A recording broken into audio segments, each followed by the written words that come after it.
networking. mind for clients. I don't know. It happens. Speaking of people not doing things in the right order, one of the things that doesn't happen a lot is we spend a lot of time either doing the work for our clients or getting clients on board in the sales process. One of the big things that a lot of people I see are forgetting is the actual onboarding process for the clients. So when you onboard a client, that just means, you know, they've signed on, they've paid, depending on obviously the contract structure.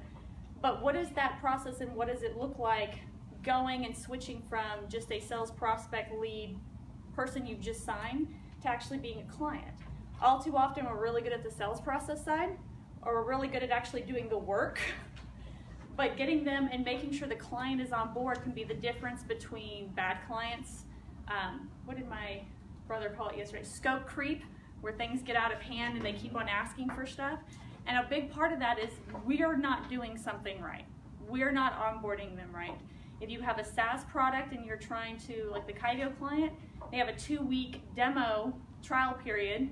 But if people don't ever set the SaaS product up, or be like the equivalent of turning your email on, if you don't get it set up, you're going to lose the person after 2 weeks, right? Because they're not using the product. If you are like Rayanne here, where you have appointments, even though you're like, oh, I see someone in person, if you can educate them, with email or with a process, they're going to be a better client, has a better chance of staying. This goes with therapy, consulting, marketing, whatever. So typically we have the entire sales process,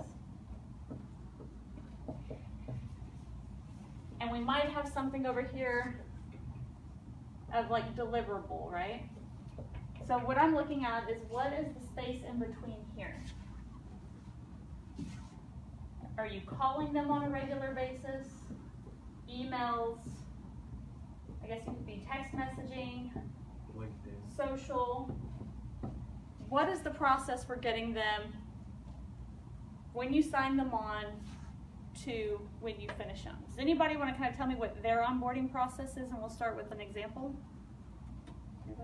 Everybody? Does anybody actually have an onboarding process? Well, from the consultancy perspective, we'll have an initial meeting with the client to try to understand what their need is. Okay, and then we will do an analysis. That we have we have a free analysis, and we have a cost analysis. Right, it's just the level of depth. Is the free before or after they sign up? Well, they don't sign up. I mean, we have a discussion. They agree that they have a need. Is this before they pay? Yes, before they pay. Okay. And then we will ask for data, usually 3 years of financial records or tax forms, and we go through that, and then we apply our process, and we can see where there are places where they were performing well 2 years ago, but they're performing miserably now. And so we say, if you could get all those goods to better and all the betters to best, then your company would go from here to here. And that's part of the engagement discussion. And if they say, okay, then they look, of course, there's other discussion, what makes you... At this point, though, they have not paid yet. They have not paid. But then after they've seen what the potential savings could be, then we quote. Okay. And then what? And then if they negotiate, all right, and then we like any good business owner. And then we move forward with a relationship. But then what happens after that? Well, during the relationship, we're continually. I mean, these are, some of these can go on for a year, but we meet every month. We meet with them regularly. So you do have a regular... We meet all the time. I'm like this one client, I'm there at least twice a week. I figured out of everybody you'd have a process. Yeah, and then once a month, we have a very formal, structured report that says not just what we did, but what will the results be? How much when we fix this, how much can you save? And we add up all of those savings, and we add up all that we've billed them, and we divide one by the other, and we have a factor. And because we've promised them that we will find ways to save 10 times. Is this the Texas Concilium? Yeah, okay. To save 10 times what we charge them. So you actually like have right a now, decent with process with built this out. one client, we're at 139 times what we're charging. There you go. She's seeing real savings already. We found fraud in their company. So that's actually a pretty good one because you set it up at the very beginning. Right. But onboarding doesn't have to be really hard. On the Right. very basic level, they pay, right? At some level, on the easiest one, you could email them, right? Mhm. But in emailing step by step, let them know what your process is. So let's say Randy has this entire process that he takes clients through, but he never actually tells them. And that's a big part. So I have a lot of consultants that have this kind of process, but they never tell the client what that And process that is. process is actually on our website. But when you can send them an email, and sometimes that email is going to include whitelisting instructions. What's that? What's a whitelist? That's like letting people know, like for Gmail, if you send an email out, it has a potential to go to like a promotional tab or a sales tab, or Outlook. It could end up, not Outlook, well Outlook too. Safari, it ends up like in the junk box if it has it depending on different words. But if you have instructions that specifically say, here's how you white label depending on which service you're using, then that person can put anything that says like, what is yours, Sablick and Associates? Sablick.com? Sablick.com. So anything that says Sablick.com automatically goes to the normal inbox. Mm-hmm. So any kind of, I put white label, like listing instructions. The other one is, let them know step by step what they're gonna see. If there's any kind of information that they can do to make themselves a better client for you, whether that's going to a form and filling it out with additional information, and that might be like how you have your meeting and you get all the data points. Mm-hmm. It doesn't always have to be that difficult. For something like Rayanne might be able to see like a Google form. Where does it hurt? When did it start hurting? Now these are questions that she can save her time doing and could automatically be adding it into a CRM information so she doesn't have to duplicate the effort. She can get the information up front so that when she sees the client, she's already got the information and they already feel part of the process before they've actually met her. Well, not met her probably the first time because you probably already met them, but before she sees them again, they feel like they've made the immediate purchase. They want to have something that they can do immediately to make themselves feel like they're getting that, what's the word I'm looking for? Impulse. People need to be doing something right there. They want Immediate gratification. instant gratification. So by Scary that we're on the same wavelength. They like their instant gratification. Yeah, The absolutely. step-by-step process should be short, no more than 5 steps, arguably no more than 4 steps. 3 is ideal, but I understand with a lot of things that are more complex, you have more than 3, right? Now those 3 can be by groups though, right? What did David do? Your unique, what was it, value, vision, and reason. reason. So it's not that those are the only 3. He's got subcategories on each one, right? But you're breaking it down to 3. We did it for Kyvio, we did it to research, build, optimize. Obviously building is more complicated than, hey, just step 1, go build. Now you have to build like 10 pages. It's not that simple, right? But that step-by-step saying and letting them know ahead of time, this is the process we're going through so that they can see what's coming through. And then let them know what to expect from you. So obviously some of this is going to be taken care of in like the step-by-step process and the information, but you want to let them know how often you're going to be contacted. So can they expect an in-depth monthly report? Who is it? I think Google sends me a weekly report on how my business is doing according to Google, whether it be searches, people who click. It's not like a big aspect. I run Google Analytics. I'm like, why do I care? Maybe I would care more if I was brick and mortar. But that different. Am I going to call you once a week? Am I going to send you a report once a month? Am I going to send you a regular email once every 2 weeks that gives you tips about, what kind of motions you can do every day? There are people who send daily emails. Like I know some of the speakers on Friday, they'll be like, I'm going to send you a daily motivational, like quick snippet so you can get it directly to your inbox and feel motivated for the day. Whatever you're going to do for them, let them know and then do it. That's a crazy concept right there, right? If you're telling them you're adding value by email, this is a great way to stay in contact with them. And you've told them right up front when they care the most that you're going to be doing it, so it's not a surprise. Does that make sense? And then just completely, kind of like Randy over here outlined, we have a meeting, we get data, we process it, we give a quote, and then we meet each month to do it. The other aspect is you can come through here with an eraser I have somewhere.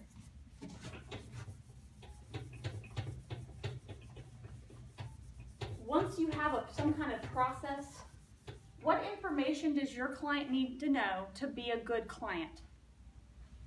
I'm going to pick on somebody. Pick on you. You have clients, right? Once you have a process, what do you want? What kind of information would make your clients better clients? Like if you could send them some kind of information, educate them on what it is you do, what would make them a better client for you? It's very simple. Our selling line is that we can find you selling promises 55 times as persuasive as what you might have used. Okay. So what kind of information, though, that would make them a better client for you? That would make them a better client. If they understood that? Huh? Is there anything that you can teach your client? They would increase their sales, they would increase their return on marketing investment. But how can you educate them to make them understand that? Tell them success stories. Okay, that's actually a really good one. Success stories can simply be case studies is another word. Testimonials. But it depends on, some people don't want to hear case studies. Well, case studies is boring. Who wants to read a case study? And some people do. That's why success. That's why we use success story. It sounds prove better. It to me, then you can prove it. If they don't care, if they buy the idea, then. And that kind of comes back to education too. So if you can create materials, if there was, let's say, what I always ask my clients first is write down the top 20 questions people ask you when you start telling them about what you do and what you sell. My first one when somebody tells me is they're a business consultant, I'm like, really? They're terrified. Why don't you actually tell me what you do? Because business consultant can be from everything from like IT, hardware, to marketing, to visioning, to management, leadership. That's like such a broad spectrum. So when people use the word, the first one was, what kind of business consultant? We do one thing, and it's very simple. But I'm just saying, for those who don't already have that down, if you can take the top 20 questions that somebody asked you over and over again, of course group them if any of them get similar, make a video, write a blog, or do both. Both is better, but I'll take one or the other for ease of time, depending on what you're better at. Put all those into a sequence, week by week, and build an email automation. You don't have to be good at email automation. You don't have to be fancy. It's literally email, wait a week, email, wait a week, email, wait a week. It's like the most linear, simple email automation in the entire world. Manually or automated? I would automate this one because you can get systems free, but not the best. Obviously, $9, $15 that are really good.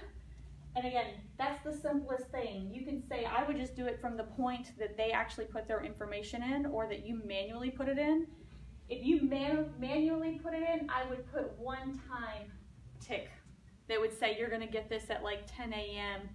versus 1 in the morning. If you're doing it manually, because I work in the middle of the morning like that. But if they're doing it on their time and it's an automated API or direct link, you can just say whatever time that they're working is probably the time they're going to want to get an email anyway. And then you just send an email, wait a week, send another email, wait a week. And now you know exactly what to write in each one of those emails because you're answering the individual questions that they're probably already going to have. And if you can intersperse answering those questions with success stories, that'll help you have a better client too. And if you can actually tell somebody with the educational point what made that client successful. I can say somebody was really successful using our system. The problem is a lack of confidence. People don't believe they can actually accomplish what that other person did. You could build them the exact same machine, and they would think a crack addict on the side of the street is more apt to be able to be successful with it than themselves. That's why people don't like case study. Well, they don't like it. They don't believe they can replicate that. They believe that the other person had something magical that made it work. So if you can start answering their questions and putting them by the success stories will be better. That's why, and I think I've mentioned this a few times, like every single week now. It's like why Ryan Dice or Russell Brunson or even Tony Robbins or any of these guys, when they get up there, the first thing they do is tell you like their rags to riches, or, you know, I was about to get divorced, I was at the bottom of the bottom. What they're trying to explain to you is that it doesn't matter how unconfident you are, that you can accomplish it. Does that make sense? Well, to me it's very simple. You ask them what they want to accomplish. You ask them what their priorities are, and they tell you, and then you address them. And, you know, yeah, on a they closer, may not be what you think they are, but yeah, every single time. And I would add the question there too. Ask them why they haven't been able to solve it themselves. And I'm curious about something myself. What's your name? Because I want to know who I'm talking to. Sorry, I'm Lee. Hi, Lee. Yeah. If this has already been asked, I apologize. You're fine. But the case studies. Now, I'm big on reviews. You know, I do ask my clients to review me whenever I can. How do you suggest you go about getting those success stories? Okay, a couple ways. So the first one would be, if assuming you have no clients or stories, okay. Well, if you don't, I would say do a couple people for free or at cost, and then turn around and that be the condition. Hey, I'm gonna work with you this much, we're gonna do this, and I just simply want you to go review me here, here, and here, right? If you already have them, it depends on your market. So what do you do? Tax consultant. Tax, okay, that's the easy one. Simply, sometimes first I would say ask for feedback. So after you've completed what it is you're doing, ask them for feedback. You can use a formal service like Feedier or one of these that gets feedback for you. Okay. You can do it on your own using email links and pages. You can just say, hey, give me feedback. But a lot of times people don't want to give you real feedback because people don't want to be mean to your face. Exactly. But ask for feedback. If it's good feedback, then ask them for a review. If it's negative feedback, obviously, you know, you send them a note like, I'm very sorry that that happened to you, or that you felt like blah, blah, you know, you answer and you reply to the feedback. If it was positive, treat them like sheep and tell them exactly where to review you. Just ask, like, you know, thanks a lot for the feedback. That means a lot to me as a small business owner. You know, we really depend on reviews and feedback like this. If you could take a moment and review me on Facebook or LinkedIn, Yelp, wherever it is that it matters to you, and literally put them in order that matters to you. So I do prefer places like Facebook, LinkedIn, Yelp, Avo for attorneys. I don't know if tax people have a separate place. Angie's List, or, you know, one of these for, you know, contractors. Pick a place that's public though, that's kind of trusted. Like Google Plus allows reviews, but I would not say they're trusted. They're public, but I wouldn't call them trusted because they have no system to kick out people who have, you know, that are fake reviews. Facebook doesn't really either, but at least it's tied to someone's name directly. Whereas, and what was the name of the one you said? Feedier? I think it's a company we use, Feedier. Feedier, yeah. I don't know if that's the right one. Feedier or something maybe. Let me check. It's been a long. I have not. So I like that idea. You know, I can simply send a simple. Yeah, Feedier. Okay. Yeah, like my Square app does that, but hardly anyone ever. And you may never get feedback. Now, the nice thing about, you can also just do it through a CRM. I can give you that link later.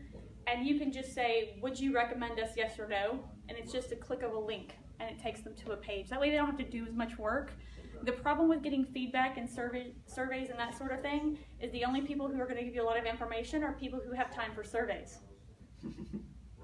Business owners don't typically have time to sit there to go through all these different questions you're going to ask them or would like to know.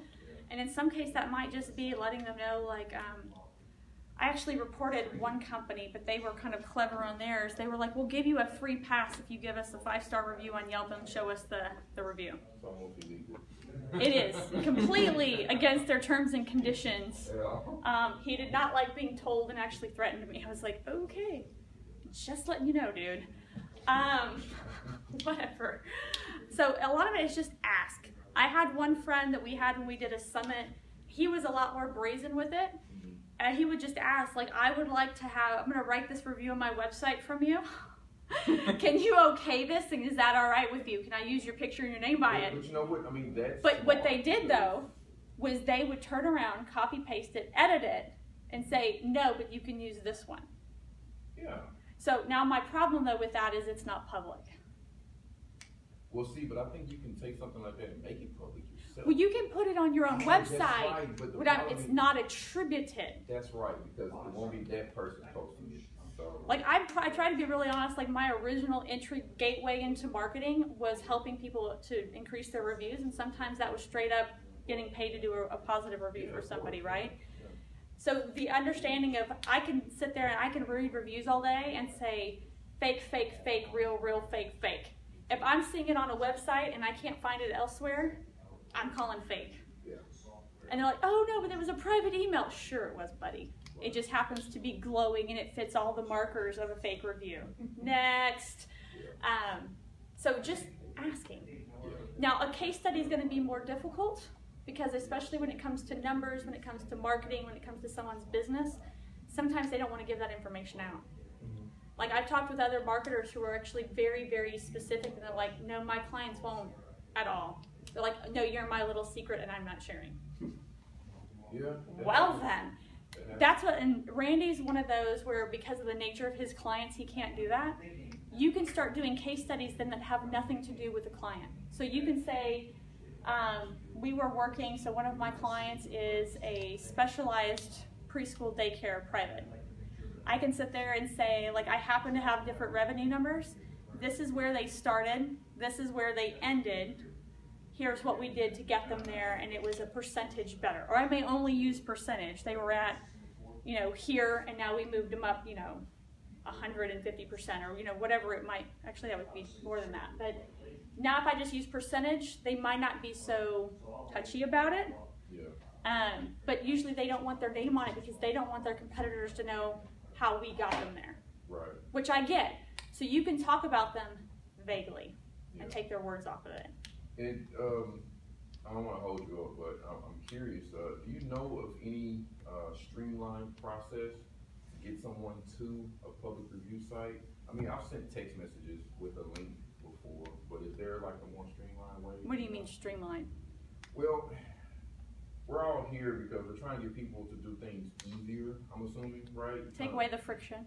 Exactly. You know, so is there something better than me sending a text message and saying, hey, please review my here? Is there something? That's probably going to be the easiest way. Either way. That's all I've ever been hit with. That's the only thing I've ever done. Now, there are technically, against all terms and conditions, programs where you can attach, but they still have to okay all the platforms, write the review in one box, hit send, and it sends them all to different directions. And that is a great way to get your account back. Because every single one of those platforms is hunkering down on those kind of things. So Yelp is extremely restrictive with their platform and reviews. You have to be like an active member of the community. You can't write 1 or 2 reviews and then move on.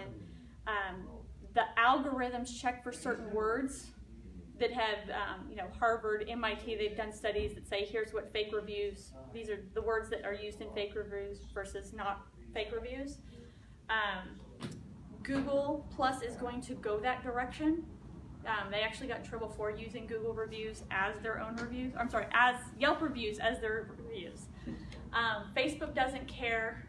until it gets political and all of a sudden you get 3,000 reviews in one day. LinkedIn is all positive, obviously, but it's attributed to your name.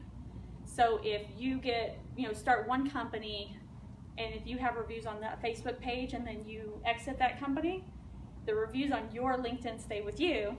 The reviews on that company stay with that company. So sometimes it's nice to make sure you get some reviews and leave some with the different companies that you're at.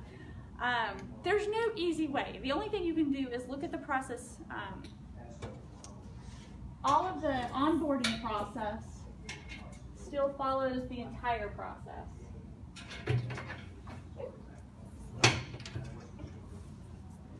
With reviews being over here, the only thing you can do is build one complete system. And that's all anybody can ask. And I'll be honest, most of your competitors don't have one entire system that's even rickety, right? Once you have one entire system built, then instead of trying to build another one, come through here and optimize the one you have. Add layers onto it. Instead of having, let's see, the option I have up here is actually a SaaS product. Organic LinkedIn. You have the email list that's existing, but it's been dying because it's old, you haven't been using it right, you didn't indoctrinate people properly the first time. I can't read my writing. I have no idea what that says. I'm glad you can't read. I can't either. But I can start adding Facebook ads, Google ads. That would be good ones for them. Would never suggest Twitter ads. Coming back here and taking their affiliates and adding a dedicated affiliate program, a specific launch to go launch their product further. And once I get more of that going, especially if you're going to do something like an affiliate launch, going through here and adding more blog posts, more like one of the things that we do, I have a ridiculous amount of content, and content is king, right? Yeah. But my content is just sitting out there and it doesn't fit in a process. So specifically going through every single blog post, every single video, every single Facebook Live video we've ever done, and going back and saying, where does it fit in the process? Does it belong in Engage? Would it help excite existing clients as we onboard them? So you might already have the existing content. Would it be better over here helping someone ascend? Would it help advocates become advocates? And seeing where every single piece of content goes and adding it into the system we've already created. Subscribe. I have well over 100 different templates. Easy. And now turning them into really pretty templates now that I know where people like screw up or don't go through it or something like that. Every single one of those pages could be a potential opt-in form for somebody. And I could turn around and say, hey, this particular content is about how to onboard a client. Here's a worksheet that tells you steps 1 through 8 of exactly how to onboard a client. Go here to download it now.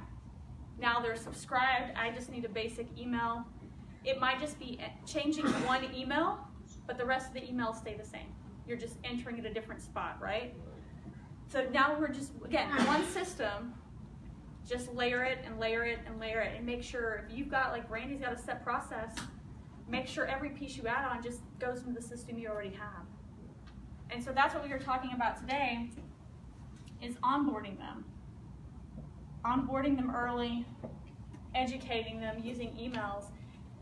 If you've set in onboarding, if you've set expectations correctly, you said, this is who I am, here's our exact process, here's what you can expect from me, and oh, by the way, for the next 3 months, I'm gonna send you an email once a week to add value that's gonna coordinate with the process that we're doing. That's gonna make them happy people because no one else does that. Big firms might do that, right? Little guys don't do that because they're like, I don't know how to do that. All the things that the big guys are doing are now completely democratized to a little guy level. It's just a matter of knowing what you need to do and then going to do it, right? But the technology, you no longer have to go self-code it. You don't have to go spend 50 grand and have something built yourself, or 250 grand, right? It used to be only IBM or a bigger company, Walmart, could afford to build these things. Everything has now been built to the ground so somebody else can use it. When you can onboard them on their first purchase, the first time you've been able to sit with them, like a Randy who's in consulting, or the first time they've actually been the actual purchase, and you can onboard them smoothly, they'll keep buying. they'll leave reviews and they'll tell others to actively go use you because they're like, oh man, working here was so smooth. I always knew what I needed to do. I never felt left in the dark. I always felt like I had great customer service, but you have to let them know what to expect. What is it, Tim Ferriss, the 4-Hour Workweek? His expectations are really, I only answer emails Monday from 3 p.m. to 4 p.m. Period. By setting that expectation, nobody's going to feel bad when he doesn't answer emails on Thursday. You know what, I would love to get there. Yeah, I don't think that's going to float the boat of any of my clients. They're like, the one I just took, I just sit there and text, all right, my website's done. I'd like to have the whole operation up by 1 week. What? You haven't signed anything. This would have been a great thing to see 3 weeks ago. But expectations, that's on me. If he thinks it can be built in a week, that's bad on me for not properly setting up the sales process to let him know how long it takes to build a complete operating machine. I'm like, minimum 10 days, dude, minimum. So that's where the onboarding. Any other questions? I feel like I'm confusing sometimes. The Ascend, can you go there for a bit? All right, let me back up to Convert before I go over to Ascend. So the idea of subscribe is like getting a girl's number, right? You can't call her if you don't have her number, right? Right. But you're not asking her to sleep with you either. Fair game? Yeah. Okay. I like it. Talking to a couple guys, I figured that would work. Got one girl. Convert, you are literally converting them like you are converting somebody religiously. You are converting them either in time or money because those are the two things that people value the most, right? So consultants, the convert might be time. So Randy was talking about the girl who just wants them to show up and talk with them and share his feelings and everything for an hour. Yep. That's a convert. She skipped all these steps though, right? So he didn't want to convert. He's like, lady, you're crazy, right? You came into the bar and you asked for marriage. It's dollar signs in their eyes kind of thing. Yeah, so convert though can be money. It can be. If you can get a convert to be money, even like $1, $9, something that somebody would literally trip over, like I spend $20 like it's nothing. Like if something is online and it looks like it might be really attractive to me or something valuable, and it says $7, I'm like, psh, that's like 2 coffees, right? Not even 2. No, I mean, Two if costs more. they skip the first 3 steps, Oh, it's gosh. like they have No, dollar people signs in their skip eyes. 5 steps and jump right over here. And it's like the girl asking for marriage as soon as she walks in the bar. She's like, hey, honey, you want to marry me? Yeah, okay. Yeah, creepy, right? Exactly. That's like, over the weekend I got the message direct to my inbox, somebody off of LinkedIn, like, you're really pretty, can we start talking? No, we can't. I was like, do I need to put a big picture with my ring, like, enlarged? No, we can't. The convert stage, you need to convert them at some level. It can be really little, it can be an hour, it can be 20 minutes, in some way. And then that onboarding process, whether it's time or money over here, treat it like an onboarding and do something exciting. Bring Christmas. Like I saw the marketer who literally used the word Christmas. He literally brought up a bag of Legos and Nerf guns on stage and handed them out. You want to talk about waking everybody up and getting their attention? You had grown adults running up there to get toys that they couldn't even fit in their carry-on, which is all they brought. They had to like pay $25 to check them. Running up there like a kid at Christmas. So if you substituted a word for onboarding, would it be customer? No, Where is customer? there is no customer up here. The customer is the human that this process is helping you connect with. This 8 steps is literally based off this guy who studies, I think the word is anthropology. Words aren't my thing. But he studies in the animal kingdom, how does one beetle meet another beetle, get busy and have kids. And then one day, probably bored at a cafe in a really interesting space. Anybody like to people watch? Yeah. Yeah, fun stuff. But he actually does it professionally, but for animals. So he started looking at people the way he looks at animals. And he decided, how do 2 humans who don't know each other meet each other, turn around and get busy? And there's literally 12 steps. Just 12, like he probably could have written a whole book, but he didn't. He's like, here's the 12 steps. It's so dumb, one person makes eye contact, then you look at their whole body, like it's a whole little process. And then this is completely laid on top of that process. What is the equivalent of making eye contact? What is the equivalent of, checking somebody out on their body? There's only 8 steps, not 12, because you're not trying to get busy with your customers. So the process is literally the human-to-human interaction of how do you meet another human being. So this is all the customer. Don't have to put this up there. And it's how do they get to know you. This is where everyone misses. If somebody, you could have the best service, the best product, it doesn't matter if they don't know you exist. All the positioning, the messaging, the blog posts, the videos, the great sales pages, the advocacy stuff does not matter if you have no one in the door. None, zero, zip, zilch, none. Even like people are like, oh, well, I'm going to do all this speaking. Well, is anybody going to show up? And then if you speak, are you going to video it so you can leverage it down the line? Are you going to get testimonials right there? Who is it? Susan? Do you know Susan? Blonde hair. Susan Kennedy? No. Susan, I'm going to forget her word. She does more of the veterans groups.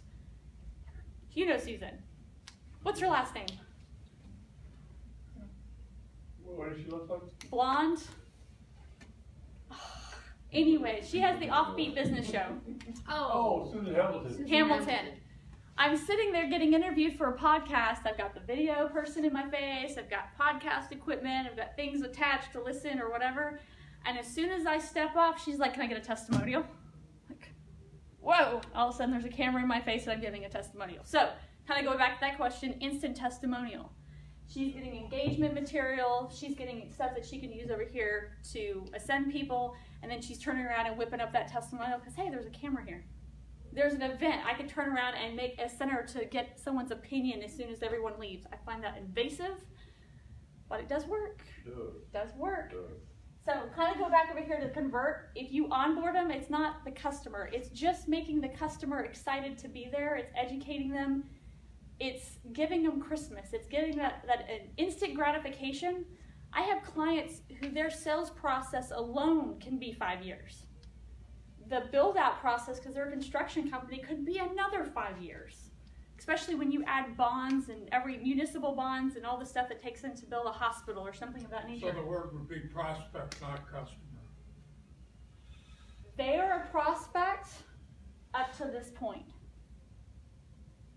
They might be a prospect up to this point depending on when they pay. If this is converting free, then they may not be a paying customer or client till here. If somebody, it's the whole journey. So this is from the very time they meet you to the point they're a cheerleader for you.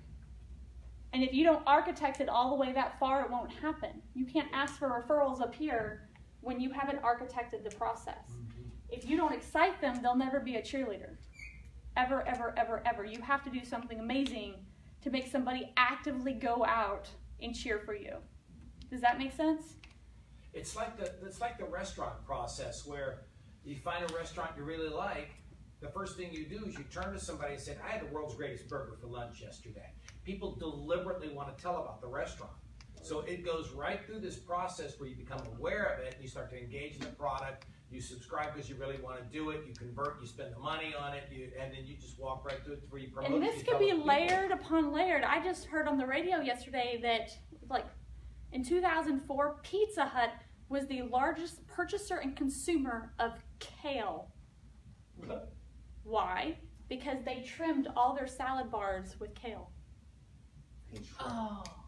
That's part of the excite. It didn't look like just a pan thrown into the bar. It looked like salad And bar. kale right? looks fresh for a long It looks time. fresh for a long time. It's got a very meaty That's side, why it's right? so unedible.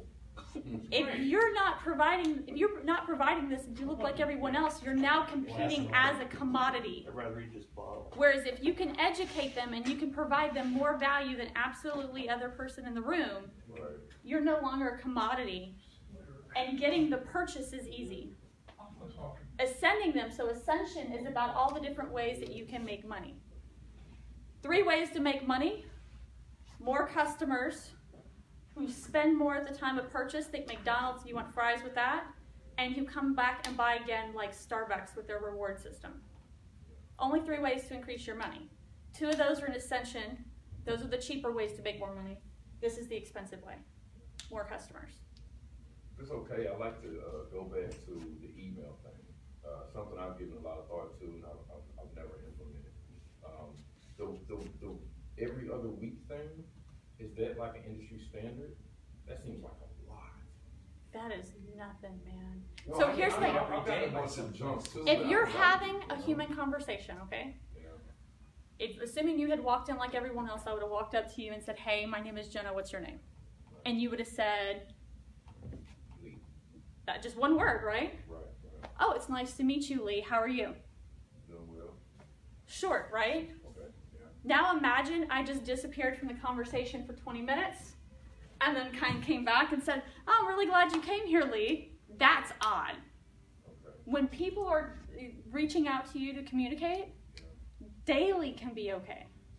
Well, yeah, I guess. Like right here, when somebody initially opts in, they're pretty much getting an email a day or every other day Right. for a week or two. Right. Because that's how conversations work. Yep. We start having a conversation and we're going back and forth, right? Right. Hopefully you return back, but that's not always how it works. Let's say that person never buys. Sending them one email a week, one email every other week, that's nothing.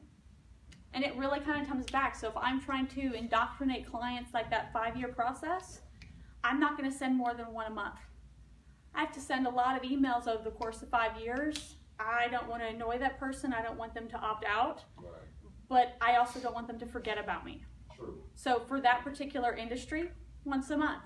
Now I will probably, in that email automation, do it every 2 weeks. So it'll have a one email, wait 2 weeks, send a notification for somebody to physically call, wait 2 weeks, send another email.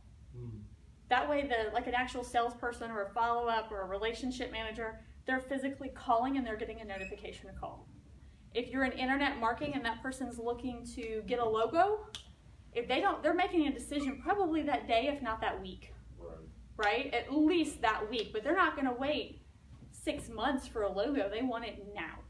Yeah. So if you wait to send your emails out, you've missed the conversation. The school that we doubled in 5 weeks, I have like 3 out of 100 moms will complain. "Oh, I'm so tired of sending your emails, like too much. We're going to go somewhere else." You are never going to pay $1,000 a month anyway. They are by far one of the best schools in the area. You either can afford them or you can't. If I can turn around and double it in 5 weeks and all those people are happy with their decision and 3 out of 100 are ticked off, I don't care. You're going to tick somebody off. You're going to make someone else really, really happy. Assuming value, and it's not sell. So can that first, the first game of emails, can that be something that's automated as well, or is that more of a personal thing? Both. It can be both. Okay. I'm just trying to figure out how I would We do it. I automate wanna this start doing it. aspect, Yeah. but I'll also build in actually reaching out to connect to, like by phone or Of course, yeah, customized email or have someone take a look. yeah. And the more points they get, like when you start talking about a real CRM, you can start focusing on the people who are the most attentive. That's more complicated. Automate it first, see if it works, and then build, change. And so automated will maybe just say, hey, enjoy New Year's or something. Dude, that's a whole Yeah, I'm 4-hour sorry. conversation. Yeah. What's up? Yes, so regarding the emails, how long should it be? Should it be like just few lines? Or? That's a whole other argument too. So, our client, this one's for is Kyvio, Mhm. they will not put any pictures. They Yeah. believe because pictures lowers your delivery rate, right? There's like, it's just like Facebook or Google, everything's got an algorithm, right? Mhm. So like you put the word Cialis Survivor there, spam, Oh, yeah. right? There's just little bitty things. If you put money, the word money in there, or increased revenue, Mhm. you get a ding. Now it's not as big a ding as like Viagra, but it's still a ding, right? If you go to like, and this really depends on the person you subscribe to and who do you believe, whatever, right? They will say, a really long email works. But they'll even tell you the only part anyone's going to read is the first line and the PS. Yep, that's right. There are other people, and we've actually tried it out, 6-word email. Mix it up. And then the other part is to mix up is the headline. So now, not so much on the indoctrination emails, but on the broadcast emails you send out.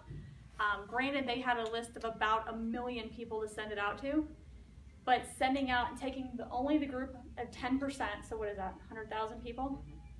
If I can't do that math in my head, I've lost my touch then. 5% is going to get one email. I'm sorry, same email, different headline. 5% get one headline, 5% get the other headline. See which one wins. Again, the content's the same, the only thing difference is the headline, so is somebody going to click and open it? At 8 a.m., take the winning headline, change the copy. So each one has the same headline, but different copy inside. Take the winner from the two and send that out to the other 80%. It's a difference of about $60,000 across a 1 million person email list. If you would have just sent it out to one. So at that level, you can test. If your list is 60, you don't have room to test. Yeah. But if you're sending out a broadcast email and you send out one with long form content, and then the next time you send it out with short form content, just see how it works out. And can you recommend something to get subscribers easily? I'm going over in my head maybe how we do that. I'm thinking ask for an email when they make an appointment. That's what I'm thinking. If you have to get an email when they make an appointment, right? How are you going to contact them? Not always. That's the problem. You know, like so. You got a phone number though. I do. So I have a client form, and a lot of times I ask them, can you please fill out the client form before our meeting, right? I schedule my meetings automatically. Exactly. That's what I'm saying. So do you know? I use an automated scheduler, and it gets both. Right. What's the name? We use, I think a couple of us use Book Like a Boss where we bought it. It's like a boss. Book Like a Book boss. like a boss. Book Like a Boss. All right. I'll send you a link if you'll leave me your business card. Yeah, of course. And my And I email. just saw an email this morning, it's only on sale for one more day. And the that's for AppSumo people. Did you get it? I saw it. I didn't get it. It's the last day for $5 a month. You can have automatic text messages if you upgrade. Yeah, I need that too. Those short code things. Now you're talking to different. You got. That's Bitly. Oh, yeah. No, that's different than short code. There's Short an code app is for that. I need website. to do like text blast. You know, that's what I need to do. I need to do text blast. That's a completely different thing. That's text messages. SMS, yeah. Oh yeah. SMS is what that's called. Ring Central, I believe, is the popular one that people use. Okay. Grasshopper will let you send text messages, but not automated. You're asking lots of questions. I'm sorry. You've been on the internet, I can tell. No, I'm really interested. I mean, that's why I'm here. You know, I'm good at what I do, but when it comes to the marketing and the relating to You can wait till afterwards, and I'll walk you maybe through this really quick. If I'll you stick have behind. time, I don't Just to want to. join Huh? I'll BGS. stick behind them when I Okay. get to. Any other questions on onboarding? That was easy to go. Onboarding's not really long. The idea, because it's highly personalized, how you onboard somebody, how Randy onboards somebody, how Rand is onboarding someone is completely different. But if you mix text message, email, person-to-person contact, like a phone call, and then you integrate those success stories and what made that person successful at the port that you're onboarding, depending whether you've had a meeting or they actually paid, is going to kind of depend on what your success story does. But let people know how that success story happened. Like one of the things in our own company that we took out is there's no more choose your own adventure for my agency. If I let you just do Facebook ads and just do a plain website, it's never going to work. You're not going to get the success of someone who had the website, the landing pages, the Google ads, the retargeting ads, the Facebook ads, the YouTube ads, and the email to link them all together and make sure that the Facebook custom audiences were all coordinated so that you got one message for 3 days, another message for 3 days, one at this point, one at this point. That's why that company can double in 5 weeks versus 12 months. So if you're expecting the same results with a different product set, that's not going to happen. You're missing pieces, right? So letting people know, this is exactly how this person doubled. That's probably over a lot of people's head. Most people don't even understand, how do you retarget someone on Facebook? You know, how did that fancy thing happen? That was like magic. The first time I walked into Nordstrom's and I looked at this like big, Randy, have you seen my big fuzzy scarf with like the fur coming out everywhere? Sitting over there the other No, day. that's a blanket. Oh. Same concept though, just not as expensive. This big fluffy one, I'm looking at it though, $185. I'm like, man, it's a freaking scarf I can wear maybe 5 days in summer in Texas, right? It's just, it's got fur, it's really big, it's dramatic, and I don't always like attention. I'm like, that's a bit much for even me. And then what do? You go home and you find it online, right? Yeah. The moment I hit Facebook, there's the scarf from the advertisement on the right column. Not just the scarf, but in the exact color I looked at, which was not the normal color. Right. Wow. And then you start role playing like what it would take for Nordstrom to build that out, Yeah. to have retargeting on But every single I have one of their a slight pages. twist on that. What? Okay? I keep getting those exact same kind of ads for the same thing that I just bought That Well, yeah. already. Yeah. Because their machine doesn't know that you actually purchased it. Even on Amazon. You just I think just still buy it look on at it. Amazon. Next thing you know, I get an ad from Amazon for the Okay, thing but that I just imagine bought. Amazon, how many products are on I Amazon? don't care. They got millions of dollars. Automated. They Stop do sending automate me- it. Stop sending me Dude, crap I already That's bought. why They do automate it. It's automated. And Amazon doesn't even have to do all their advertisements because they have an affiliate system. Other people will advertise for them, True. especially on a cool product. Yeah. Usually only on the funny ones. The ones that make good stories, right? Right. So, any other on the onboarding can be automated. I do recommend automating it, but you have to build it first. And I would also recommend testing it out in person the hard way before you go back and automate it. Like try it out once, or at least buy something, or go to some guru or say, what do you suggest? And do that. Any other questions?